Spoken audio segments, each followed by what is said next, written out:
مبارک ہو ماہنور، آخر کار تم نے اپنی ڈگری مکمل کر ہی لی۔ سائرہ نے خوشی سے اسے گلے لگا لیا۔ ماہنور کے لبوں پر بھی مسکراہٹ آ گئی۔ یقین ہی نہیں آ رہا 4 سال اتنی جلدی گزر گئے۔ اب کیا پلان ہے؟ بس دعا کرو جلدی کوئی اچھی سی جاب مل جائے۔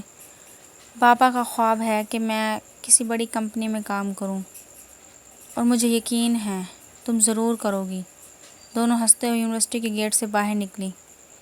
السلام علیکم امی، میں آ گئی۔ گھر میں قدم رکھتے ہی ماہنور نے آواز لگائی مگر آج ہمیشہ کی طرح کوئی جواب نہ آیا۔ اس کے بعد ماتھے پر بل پڑ گئے۔ علی، عائشہ، کہاں ہو تم لوگ؟ اتنے میں اس کی چھوٹی بہن روتی ہوئی اس کی طرف بھاگی۔ آپا کیا ہوا؟ رو کیوں رہی ہو؟ بابا کو اچانک سینے میں بہت درد ہوا تھا، بھائی انہیں ہاسپٹل لے گئے ہیں۔ کیا؟ ماہنور کے ہاتھ سے بیگ زمین پر گر گیا۔ کس اسپتال میں ہیں؟ City hospital. اس نے ایک لمحہ بھی ضائع نہ کیا۔ چلو ڈاکٹر صاحب، میرے بابا کیسے ہیں؟ ماہنور نے بے چینی سے پوچھا۔ ڈاکٹر نے سنجیدگی سے اس کی طرف دیکھا۔ گھبرائیں نہیں، اب وہ خطرے سے باہر ہے۔ ماہنور نے سکون کا سانس لیا ہی تھا کہ ڈاکٹر کی اگلی بات نے اس کے قدموں تلے زمین کھینچ لی۔ لیکن ہارٹ اٹیک کافی شدید تھا جس کی وجہ سے ان کے جسم کا ایک حصہ متاثر ہوا ہے۔ کچھ وقت کے لیے وہ چل پھر نہیں سکیں گے۔ مطلب انہیں لمبا علاج اور مکمل آرام کی ضرورت ہوگی۔ ماہنور خاموش کھڑی رہ گئی۔ اسے یوں محسوس ہوا جیسے چند لمحوں میں اس کی پوری دنیا ہی بدل گئی ہو۔ چند ہفتے گزر چکے تھے اس کے بابا کی بیماری کے بعد، جیسے دکھوں نے ان کے گھر کا راستہ دیکھ لیا ہو۔ ماہنور، اس کی امی کی مدھم آواز پر وہ کچن میں آ گئی۔ جی امی۔ امی نے خالی ڈبوں کی طرف دیکھتے ہوئے آہستہ سے کہا، بیٹا گھر کا راشن بھی تقریباً ختم ہو گیا ہے اور دودھ بھی نہیں ہے۔ ماہنور نے خاموشی سے اپنا پرس کھولا۔ چند 100 روپے رکھے تھے۔ یہی وہ رقم تھی جو وہ بچوں کو ٹیوشن پڑھا کر جمع کر پائی تھی، مگر یہ رقم نہ بابا کی دوائیوں کے لیے کافی تھی نہ گھر کے باقی اخراجات کے لیے۔ اس نے ایک نظر اپنے بیمار والد کی طرف دیکھا، پھر خاموشی سے وہ رقم اپنی امی کے ہاتھ میں رکھ دی۔ یہ رکھ لیجیے امی۔ امی کی آنکھیں نم ہو گئی۔ بیٹا کب تک ایسے چلے گا؟ آخر ہم کیا کریں گے؟ ماہنور نے ان کے ہاتھ اپنے ہاتھ میں لے لیے۔ اب پریشان نہ ہو امی، میں نے سائرہ سے بات کی ہوئی ہے، اس نے کہا تھا وہ میرے لیے ضرور کسی اچھی نوکری کا بندوبست کرے گی۔ انشاءاللہ سب ٹھیک ہو جائے گا۔ پھر اس نے مسکراتے ہوئے آواز دی، علی۔ جی آپا۔ یہ پیسے لو، بازار سے دودھ اور جتنا ضروری راشن آ جائے لے آؤ۔ علی نے جھجکتے ہوئے پیسے لیے۔ اتنے پیسوں میں آ جائے گا؟ ماہنور نے مسکراہٹ کے ساتھ کہا، جتنا آئے لے آنا، باقی اللہ مالک ہے۔ ابھی علی دروازے سے باہر نکلا ہی تھا کہ ماہنور کا فون بج اٹھا۔ اس نے اسکرین پر نظر ڈالی تو چہرے پر امید کی کرن نمودار ہوئی۔ سائرہ کالنگ۔ ہیلو سائرہ۔ ماہنور، میں جانتی ہوں تم جاب ڈھونڈ رہی تھی۔ ہاں مگر ابھی تک کہیں بات نہیں بنی۔ میرے ایک جاننے والے نے بتایا ہے کہ سٹی مال میں ایک کاسمیٹک اسٹور پر اسٹاف چاہیے، اگر چاہو تو کل انٹرویو دے آؤ۔ ماہنور نے فوراً پوچھا، واقعی؟ ہاں لیکن ان کی کچھ ڈریسنگ ریکوائرمنٹ بھی ہیں۔ ماہنور نے ایک لمحہ آنکھیں بند کیں، پھر اپنے بیمار باپ کا چہرہ اس کی نظروں کے سامنے آ گیا۔ میں آ جاؤں گی۔ شکریہ سائرہ۔ اگلی ہی صبح۔ ویلکم مس ماہنور۔ مینیجر نے مسکراتے ہوئے ایک پیکٹ اس کی طرف بڑھایا۔ یہ ہماری یونیفارم ہے، آج سے آپ اسے پہن کر ڈیوٹی کریں گی۔ ماہنور نے پیکٹ کھولا۔ سی گرین رنگ کی ٹی شرٹ، بلیک جینز۔ وہ چند لمحے خاموش رہی۔ مینیجر نے اس کی خاموشی محسوس کی۔ کوئی مسئلہ ہے؟ ماہنور نے اپنے دل پر پتھر رکھتے ہوئے ہلکی سی مسکراہٹ دی۔ نہیں سر، کوئی مسئلہ نہیں۔ اور ہاں، بالوں کا صاف ستھرا جوڑا اور لائٹ میک اپ ہماری کمپنی کی پالیسی ہے۔ جی سر۔ کل سے کام پر آ جائیے گا آپ۔ جس ورکر کی جگہ آپ کام کریں گی وہ آپ کو سارا کام سمجھا دیں گی۔ جی شکریہ۔ ماہنور نے یونیفارم کو مضبوطی سے تھام لیا۔ شاید پہلے دن جب اس نے جینز پہنی تو خوب رونا آیا، مگر کام تو کرنا تھا۔ ڈریسنگ کے ساتھ میک اپ کرنا جاب کی ریکوائرمنٹ تھا۔ اس نے فاؤنڈیشن لگا کر پنک لپسٹک لگائی اور بالوں کا ہلکا سا جوڑا بنایا۔ جتنی وہ خوبصورت تھی اتنی ہی تیاری نے اسے نکھار دیا تھا، مگر وہ خود روتی رہی، ملامت کرتی رہی، سارا دن اس لباس میں الجھتی اور کلستی رہی۔ وہ صبح مال جاتی اور رات تک اس کی بس ہو جاتی۔ آخر یکم کے بعد اس نے شاپ پر صبح کی ٹائمنگ کروا لی۔ اب اس کی شفٹ صبح 10 بجے سے شام 10 بجے تھی۔ یہ بھی شکر تھا کہ اس روٹ کی ڈائریکٹ بس مل جاتی تھی اور اسے کنوینس کا مسئلہ نہیں ہوا۔ گھر پہنچتے پہنچتے اسے 11 بج جاتے، لیکن اب ان کے حالات بہتر ہو گئے۔ کھانے کے لیے ترسنا نہ پڑتا، جو ادھار لیے تھے وہ چکا دیے۔ اور اب بابا کی دوائی کے لیے بھی کسی کے آگے ہاتھ نہیں پھیلانے پڑتے تھے۔ گھر کے حالات بھی تھوڑی بہتری کی جانب بڑھے۔ سب کو نئے کپڑے دلوا کر ایک سیکنڈ ہینڈ موبائل بھی اس نے خریدا۔ آپی دیر کیوں ہوگی؟ فاخر پریشانی سے اس کی جانب بڑھا۔ ایک کسٹمر کی وجہ سے لیٹ ہو گئی تو بس نکل گئی، وہ رکشہ کروا کر آئی تھی۔ آپی بائک ہوتی تو میں خود آپ کو لینے آ جایا کرتا، یوں بسوں پر تنگی تو نہ ہوتی۔ وہ روز اسے لینے بس سٹاپ آتا تھا۔ کمیٹی ڈالتے ہیں، جب نکلے گی تو تمہیں بائک لے دوں گی، اور ویسے بھی ابھی تو تم 18 کے بھی نہیں ہوئے۔ لے دوں گی، وہ بھی اس بارے میں سوچ ہی رہی تھی، کوئی سیکنڈ ہینڈ ہی مل جائے کہ ضرورت پوری ہو جائے۔ اسے شوق نہیں، ضرورت تھی۔ انشاءاللہ میں تمہیں نئی بائک ہی لے کر دوں گی۔ آخر تمہیں یونیورسٹی بھی بھیجنا ہے، بس اب صرف دل لگا کر پڑھو آگے۔ وہ FSC کا اسٹوڈنٹ تھا۔ انشاءاللہ آپی آپ کو مایوس نہیں کروں گا۔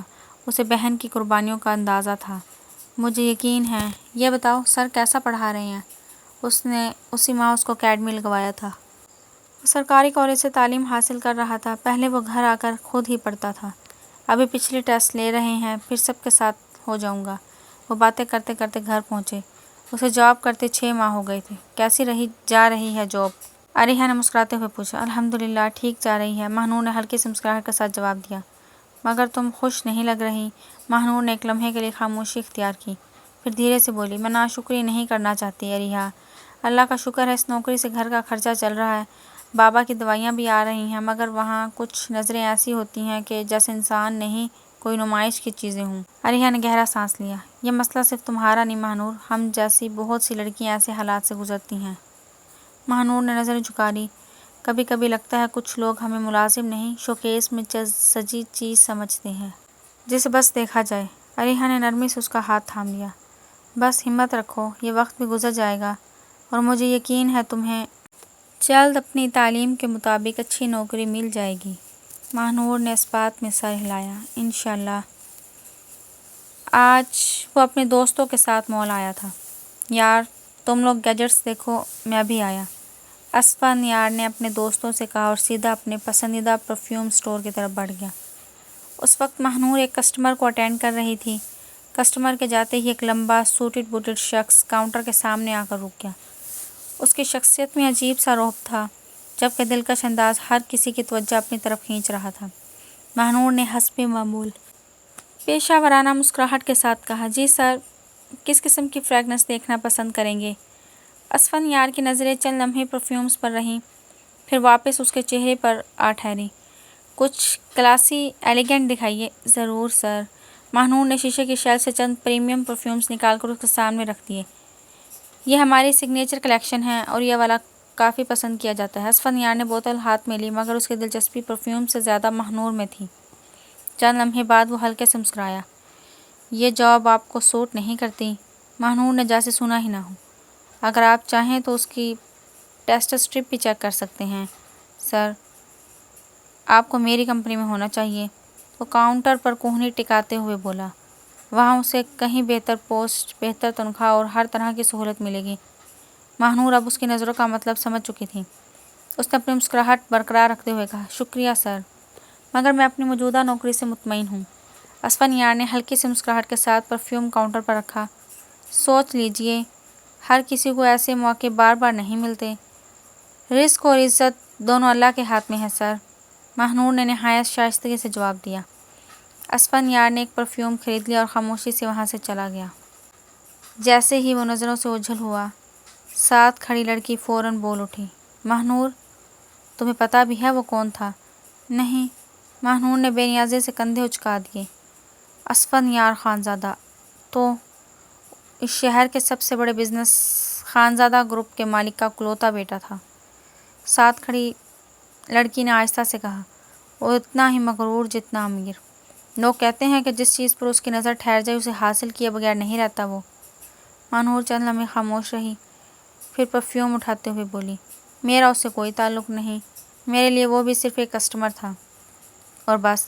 ردا بھی اس کی بات سن کر حیرت زدہ رہ گئی۔ یہ یہاں کا ریگولر کسٹمر ہے، ایک دن نیوز میں دیکھا تھا تو پہچان لیا، تمہاری موجودگی میں پہلی بار آیا ہے شاید۔ ٹھرکی، ان کی باتوں کو نظر انداز کرتے وہ کام کی طرف متوجہ ہوئی۔ وہ تو بھول گئی، مگر اسفند یار اسے نہ بھلا سکا۔ جیسے ہی آنکھیں بند کرتا ماہنور کا چہرہ نظر آ جاتا۔ اوہ، تم سے ایک اور ملاقات تو بنتی ہے، وہ اس کے تصور سے مخاطب ہوا۔ 2 دن بعد وہ پھر شاپ کے اندر موجود تھا۔ وہ اور اس کے دوست لڑکیوں پر بے دریغ پیسے لوٹاتے تھے۔ آج بھی وہ تحائف خریدنے ہی آئے تھے۔ موقع دیکھتے وہ بھی اس شاپ میں پہنچ گیا۔ Welcome sir, may I help you? وہ اسے دیکھ کر پہچان گئی مگر انجان بن گئی۔ تمہاری یاد پھر لے آئی، اس نے دلکش مسکراہٹ سجائے کہا۔ یہی اس کی پرنس چارمنگ والی سٹائل تھی تو لڑکیاں اس پر فدا ہو جاتی۔ کیا چاہیے؟ وہ ضبط کرتے بولی۔ صرف تم۔ وہ ذرا جھکا۔ یہاں صرف پرفیوم بکتے ہیں۔ اب اس کی مسکراہٹ سمٹی۔ ہر چیز بک سکتی ہے، بس خریدار کو صحیح مول لگانا آتا ہو۔ اسے اپنی قابلیت پر بھروسہ تھا۔ سر پلیز بتائیے کیا چاہیے؟ وہ زچ ہوئی۔ میں نے بتا دیا ہے، تمہارا وقت چاہیے، تمہاری قربت چاہیے۔ وہ ذرا مزید جھکا۔ سر پلیز، میں یہاں صرف جاب کرتی ہوں۔ 2 دن بعد ہی اس کے دوبارہ آنے پر وہ خوفزدہ ہو گئی تھی۔ میری جاب کی آفر تو تم نے ریجیکٹ کر دی، ایک اور آفر ہے، ایک رات کے لیے میری ہو جاؤ۔ اس کے خباثت سے کہنے پر اس کا خون میں شرارے دوڑنے لگے۔ اتنا کچھ دوں گا کہ ساری زندگی بیٹھ کر کھاؤ گی۔ اگر خوش کر دیا تو 1 سے زیادہ دن بھی۔ اس کی بکواس پر آخر اس کے ضبط کا پیمانہ ٹوٹ گیا اور اس نے اس کے چہرے پر تھپڑ دے مارا جس کی گونج ہر طرف سنائی دی۔ سب ہکا بکا رہ گئے۔ ماہنور کو احساس ہوا تو منہ پر ہاتھ رکھے وہاں سے بھاگی اور واش روم میں چھپ گئی۔ اسفندیار نے ہاتھ مار کر کمپیوٹر اور پرفیوم نیچے گرا دیے، یہاں تک کہ شاپ کا مینیجر بھی آ گیا۔ سر، کیا مسئلہ ہے؟ ابھی وہ اس کے سامنے مؤدب تھا۔ وہ چاروں طرف کھڑے سٹاف کو دیکھ کر غصے میں وہاں سے نکل گیا۔ یہ کیا حرکت تھی؟ اس کے باہر نکلنے پر مینیجر نے کہا، سوری سر۔ وہ سرخ چہرہ لیے آنسو ضبط کرتے بولی۔ شرمندگی اتنی تھی کہ نگاہیں نہیں اٹھا پا رہی تھی۔ جانتی ہو وہ کون ہے، کہاں تک پہنچ ہے اس کی؟ انہوں نے نتائج سے آگاہ کیا۔ سر، بے اختیاری میں ہو گیا۔ ایسے گھٹیا بات پر وہ کیسے خاموش رہ پاتی؟ تم لوگوں کو برداشت اور درگزر کرنے کے لیے اسی لیے کہا جاتا ہے۔ مجھے نہیں معلوم اب وہ کیا کرے گا، بس تم کل سے مت آنا تاکہ ہمارے لیے مسئلہ نہ بنے۔ وہ کسی صورت اسفندیار خانزادہ سے دشمنی مول نہیں لے سکتے تھے اور کسی انہونی کی صورت وہ کسی مشکل میں نہیں پھنسنا چاہتے تھے۔ سر پلیز، مجھے اس جاب کی ضرورت ہے۔ آنکھوں کے آگے سارے خواب گھوم گئے۔ اب تو وہ ان کے بہت قریب تھی۔ سر، وہ اسے ہراس کر رہا تھا۔ آخر سارے سٹاف کی ریکویسٹ پر اس کی نوکری بچی۔ یہ لاسٹ ٹائم ہے، اگلی بار کوئی شکایت نہ ہو۔ ابھی گھر جاؤ۔ آخر ان کو رحم آ گیا۔ وارننگ کے ساتھ اس کی جاب بحال ہوئی مگر اس کا دل سوکھے پتے کی طرح لرز رہا تھا۔ حالت ایسی تھی کہ کھڑے کھڑے زمین میں دفن ہو جائے۔ گھر آ کر اس نے کسی کو کچھ نہ بتایا کہ وہ جلدی کیوں آ گئی۔ ساری رات وہ پریشانی اور تذلیل کے احساس سے سو نہ سکی۔ اس کی ہمت کیسے ہوئی مجھے تھپڑ مارنے کی؟ غصہ اس کے سر پر سوار تھا۔ لڑکیاں اس کی ایک مسکراہٹ کی مار تھیں، کچھ اوپر سے بھرم دکھاتی مگر پگھل جاتی، مگر کسی نے اس پر ہاتھ نہیں اٹھایا تھا۔ اگلی صبح ماہنور معمول کے مطابق مال پہنچ گئی مگر آج اس کے چہرے کی شادابی کہیں کھو گئی تھی۔ ماہنور، طبیعت ٹھیک ہے؟ عالیہ نے فکر سے پوچھا۔ ہاں، بس رات ٹھیک سے نیند نہیں آئی۔ اس نے بات ٹال دی مگر حقیقت یہ تھی کہ کل والا واقعہ بار بار اس کے ذہن میں گھوم رہا تھا۔ ہر بار مال کا دروازہ کھلتا تو بے اختیار اس کی نظریں اس طرف اٹھ جاتی۔ دل میں ایک ہی خوف تھا، کہیں وہ دوبارہ نہ آ جائے، مگر پورا دن گزر گیا۔ نہ اسفندیار آیا، نہ اس کا کوئی سایہ دکھائی دیا۔ شام ہوتے ہی اس نے سکون کا سانس لیا۔ شاید وہ صرف ڈرانا چاہتا تھا۔ وہ خود ہی خود کو تسلی دینے لگی۔ ڈیوٹی ختم ہوئی تو اس نے بیگ اٹھایا اور مال سے باہر نکل آئی۔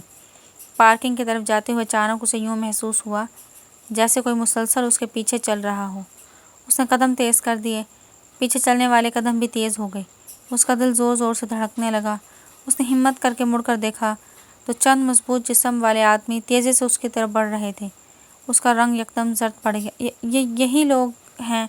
وہ گھبرا کر بھاگنے لگی۔ پکڑو اسے، ایک کرخت آواز گونجی۔ بچاؤ! وہ پوری طاقت سے چیخی مگر اگلے ہی لمحے ایک آدمی نے اس کا منہ دبا لیا۔ چھوڑ دو مجھے، خدا کے لیے!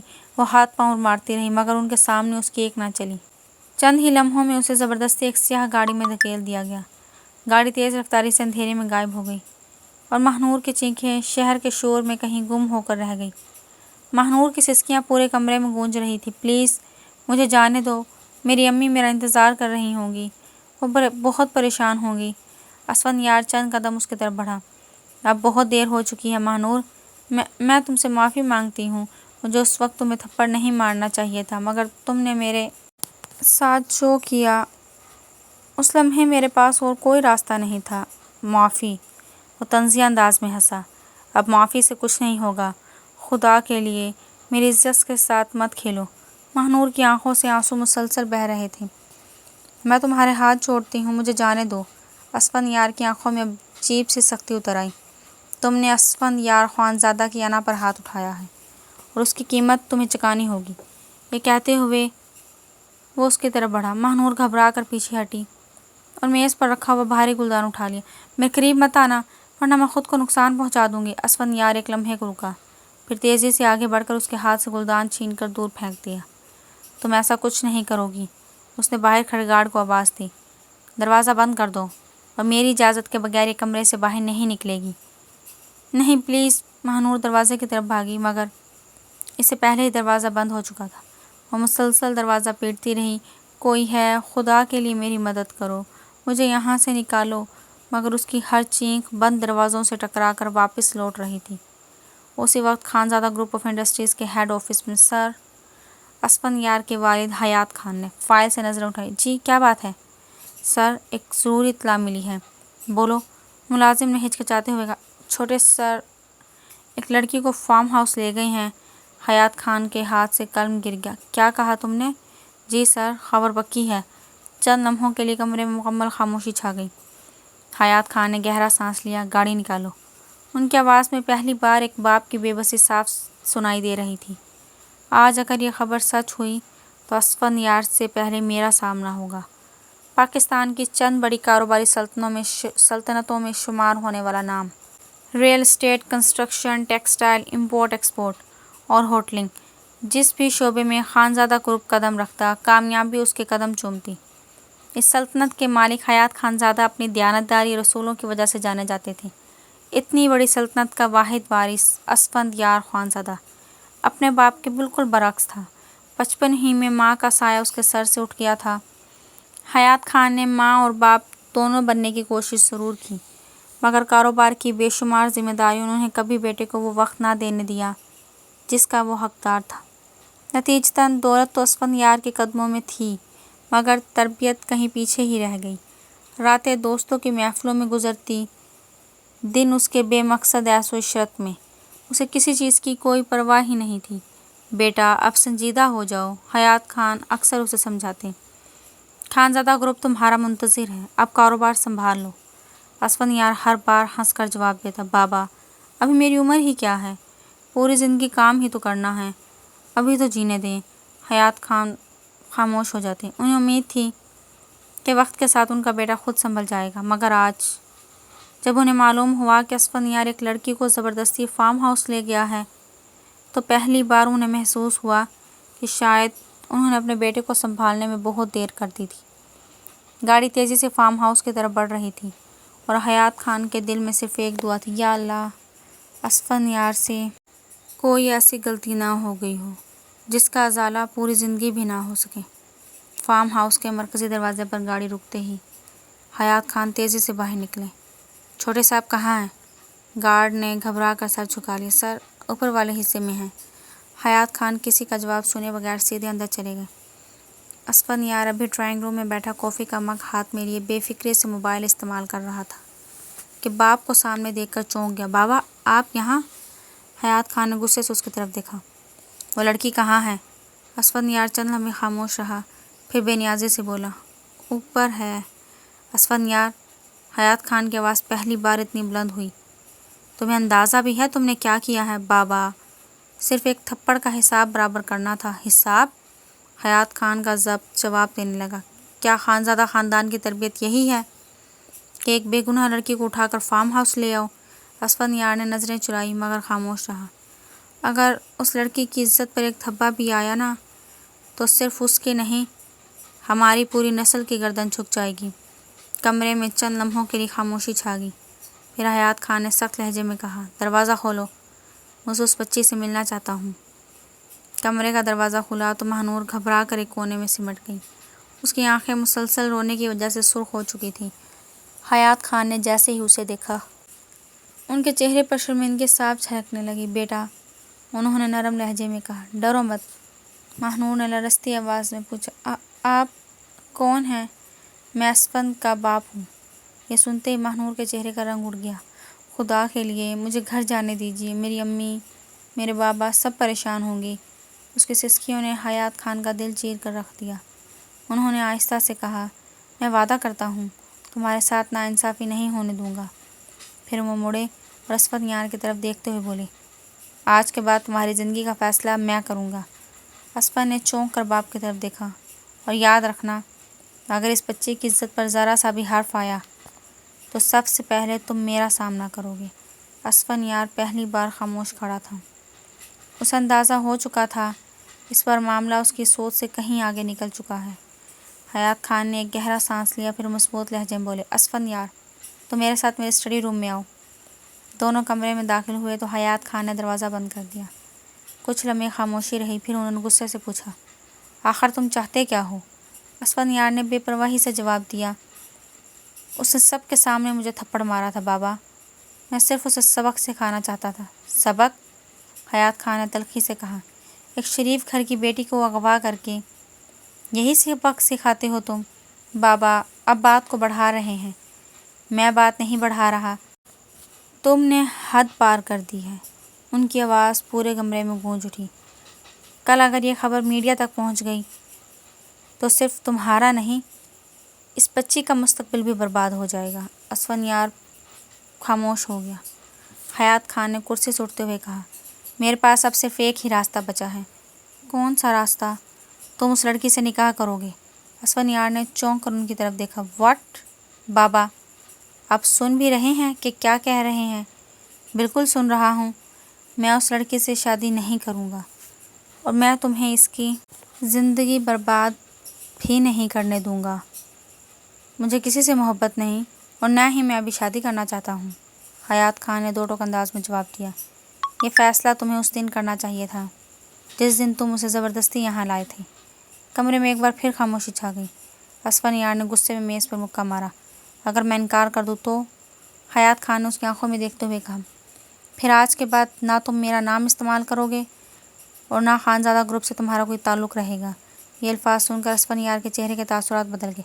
وہ جانتا تھا اس کے والد جو کہہ دیتے تھے وہ کر بھی گزرتے تھے۔ حیات خان نے موبائل اٹھایا اور اپنے پرانے خاندانی وکیل کو کال ملائی۔ ہیلو ایڈوکیٹ صاحب، مجھے آپ کی فوراً ضرورت ہے، اور ساتھ ایک نکاح خواہ کا بھی انتظام کر دیجیے۔ کال ختم کرتے انہوں نے کھڑکی سے باہر دیکھا۔ اب اس بچے کی عزت بچانا میری ذمہ داری ہے، چاہے اس کے لیے مجھے اپنے ہی بیٹے کے خلاف کیوں نہ کھڑا ہونا پڑے۔ اسفند یار بازو باندھے خاموش کھڑا تھا۔ اس کے ہونٹوں پر ہلکی سی مسکراہٹ آ گئی۔ وہ لڑکی تو کبھی بھی نکاح کے لیے ہاں نہیں کرے گی، پھر بابا خود ہی مجھے مجبور کرنا چھوڑ دیں گے۔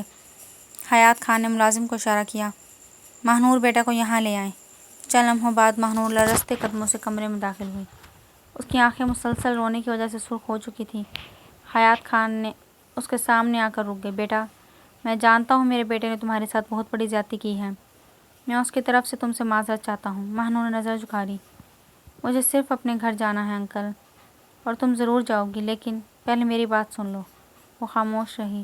حیات خان نے آہستہ سے کہا، میں نے تمہارے بارے میں سب کچھ معلوم کروایا ہے۔ تم ایک باعزت گھرانے کی بیٹی ہو، اپنے بیمار والد، والدہ اور چھوٹے بہن بھائیوں کی ذمہ داری اٹھا رہی ہو۔ ماہنور حیرت سے انہیں دیکھنے لگی۔ بیٹا، مسئلہ صرف تمہارا نہیں، تمہاری عزت کا بھی ہے۔ اگر آج تم بغیر کسی وضاحت کے اس فارم ہاؤس سے واپس گئی تو معاشرہ تمہیں جینے نہیں دے گا۔ لوگ سچ نہیں پوچھیں گے، صرف باتیں بنائیں گے۔ یہ سنتے ہی ماہنور کی آنکھوں سے آنسو بہنے لگے۔ میں جانتا ہوں میرا بیٹا قصوروار ہے، مگر میں تم سے ایک درخواست کرنا چاہتا ہوں۔ وہ خاموشی سے ان کی بات سنتی رہی۔ اسفند یار دل سے برا لڑکا نہیں ہے، بس ماں کی کمی اور غلط صحبت نے اسے اس مقام پر لا کھڑا کیا ہے۔ شاید تم ہی وہ انسان ہو جو اسے بدل سکے۔ ماہنور نے فوراً سر ہلایا۔ نہیں انکل، یہ ممکن نہیں ہے۔ حیات خان نے دونوں ہاتھ جوڑ دیے۔ یہ ایک باپ کی درخواست ہے بیٹا۔ ماہنور گھبرا کر ایک قدم پیچھے ہٹی۔ انکل ایسا نہ کریں، آپ میرے بزرگ ہیں، اگر تم انکار کرتی ہو تو میں تمہیں زبردستی نہیں روکوں گا۔ کل صبح میں خود تمہیں تمہارے گھر چھوڑ کر آؤں گا اور تمہاری والدہ سے معافی بھی مانگوں گا، مگر اس سے پہلے ایک بار سوچ لو، یہ فیصلہ تمہاری نہیں تمہارے پورے خاندان کی زندگی بدل سکتا ہے۔ کمرے میں خاموشی چھا گئی۔ چند لمحوں بعد ماہنور نے نم آنکھوں سے آسمان کی طرف دیکھا، پھر دھیرے سے بولی، اگر یہی میری قسمت کا فیصلہ ہے تو مجھے منظور ہے۔ یہ سنتے ہی اسفند یار کے چہرے کی مسکراہٹ ایک لمحے میں غائب ہو گئی۔ کیا؟ وہ بے اختیار بول اٹھا۔ تم واقعی نکاح کے لیے تیار ہو؟ ماہنور نے اس کی طرف دیکھے بغیر کہا، میں یہ فیصلہ اپنی خوشی سے نہیں، اپنی عزت اور اپنے گھر والوں کے لیے کر رہی ہوں۔ اسی لمحے باہر سے وکیل اور نکاح خواہ اندر داخل ہوئے۔ حیات خان نے اسفند یار کی طرف دیکھا، اب آؤ، نکاح کا وقت ہو چکا ہے۔ اسفن یار نے ایک لمحے کے لیے باپ کی طرف دیکھا، پھر خاموشی سے آگے بڑھ گیا۔ اسے پہلی بار احساس ہوا یہ کھیل جو اس نے صرف اپنی انہا کی تسکین کے لیے شروع کیا تھا، اب ایک ایسے رشتے میں بدلنے جا رہا تھا جس سے فرار ممکن نہیں تھا۔ اور پھر چند ہی منٹوں بعد نکاح خواہ نے نکاح کی کارروائی مکمل کر دی۔ مبارک ہو، آج سے آپ دونوں میاں بیوی ہیں۔ یہ الفاظ سنتے ہی مہنور نے آہستہ سے اپنی آنکھیں بند کر لیں۔ اس کی پلکوں سے 2 آنسو خاموشی سے رخسار پر بہہ نکلے۔ یہ وہ شادی نہیں تھی جس کے خواب ہر لڑکی دیکھتی ہے، مگر شاید قسمت نے اس کے لیے یہی لکھ دیا تھا۔ دوسری طرف اسفن یار خاموش کھڑا تھا۔ اس کے چہرے پر نہ خوشی تھی نہ مسکراہٹ، صرف ایک عجیب سی بیزاری۔ حیات خان نے دونوں کی طرف دیکھا اور دھیرے سے بولے، آج سے تم دونوں ایک دوسرے کی ذمہ داری ہو۔ میں امید کرتا ہوں کہ وقت تم دونوں کے درمیان موجود ہر فاصلے کو ختم کر دے گا۔ مہنور نے کوئی جواب نہ دیا۔ اس نے خاموشی سے اپنا دوپٹہ سنبھالا اور نظریں جھکا لی۔ اس لمحے حیات خان اس کے قریب آئی۔ بیٹا، کل صبح میں خود تمہیں تمہارے گھر لے کر جاؤں گا، تمہارے والدین سے بھی ملوں گا اور سب کچھ اپنے منہ سے بتاؤں گا۔ اب تم اکیلی نہیں ہو۔ مہنور نے نم آنکھوں سے صرف ہلکا سا سر ہلا دیا۔ اسفن یار نے ایک بے جان نظر مہنور پر ڈالی، پھر بنا کچھ کہے کمرے سے باہر نکل گیا۔ وہ نہیں جانتا تھا جس رشتے کو اس نے صرف اپنی انہا کی جگہ سمجھ کر قبول کیا تھا، ایک دن یہی رشتہ اس کی پوری زندگی بدلنے والا تھا۔ Thank you so much for watching till the end. I hope you enjoyed this story. If you did, please like this video, share it with your friends and subscribe to Novel Ki Duniya for more amazing Urdu novels. Most importantly, leave a comment below and tell us what type of story you would like to watch next. Your feedback means a lot to us. See you in the next video. Allah Hafiz.